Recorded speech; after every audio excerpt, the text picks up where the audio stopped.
хин нэгний сайн сайхан байдалд хор хөнөөл учруулахыг бид нэр одоо дээрлэгэлт буюу ялгарлан гадуурхалт гэж үздэг. Энэ нь болохоор хит хитийн хэлбэртэй байдаг.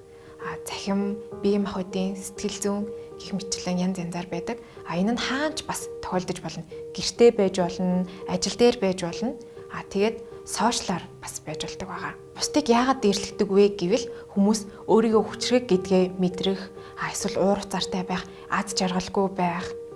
Тэгээд бусдыг өрөвдөх сэтгэл байхаас болоод хүмүүс бусдыг дээрлэж эхэлдэг. Сүүлийн үед захимжилт маш их болсонтой холбогдуулан захимаар бусдыг дээрлэгдэг болсон. Та өөрийнхөө хүүхдийг ажиглаж үзэх хэрэгтэй. Хэрвээ хүүхэд чинь урд нь дуртай байсан зүйлээ хийхээ болох.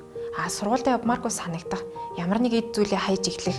Эсвэл энэ тэндээ гэмтэл учирсан ирнэ тэрийгэ тайлбарлаж чадахгүй байх тохиолдол гарах юм бол энэ бол ямар нэгэн байдлаар ялгуурлан гадуурхалт болон дээрлэх зүйлд өртсөн байна гэсэн үг. Хэрвээ ийм зүйлд үнэхээр учирсан байвал хүүхдтэйгээ маш сайн ярилцдаг байх хэрэгтэй. Энэ зүйл ингээд насан турш нь удаан үргэлжлэхгүй гэдгийг нь хэлж өгөх хэрэгтэй.